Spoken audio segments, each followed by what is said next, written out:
Alors le château de Salles, c'est une propriété qui est assez exceptionnelle, en ce sens que c'est la plus grande propriété de l'appellation Pomerol, qui a 47 hectares et demi de vignes sur cette appellation qui en fait 813. Et c'est surtout la plus ancienne puisque cette propriété est dans ma famille depuis quasiment 1464. Donc je dois être la 23e génération à m'en occuper.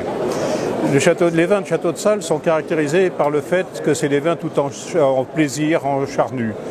Ils sont issus de vins à base de merlot sur un terroir de petits cailloux et de sable. Donc des vins qui sont plutôt en fraîcheur, en souplesse et en amabilité.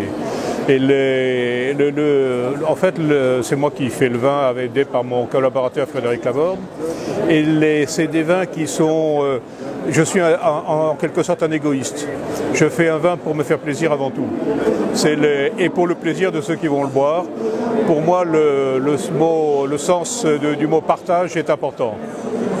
Partager ce qu'on fait avec tous ceux qui viennent nous voir, qui nous font le plaisir de venir nous voir, et puis le plaisir du partage du plaisir autour d'un verre de vin.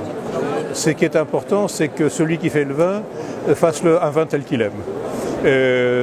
Faire un vin médiatique pour faire plaisir à quelques grands noms journalistiques, ce n'est pas la bonne chose. Il faut faire un vin tel qui soit l'expression du terroir sur lequel il est produit. Et quand je dis terroir, c'est sol plus climat à travers la plante.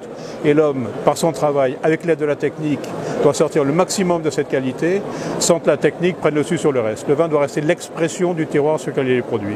Et ça, c'est... Bon, chacun amène sa petite touche personnelle, mais les fondements doivent rester les mêmes.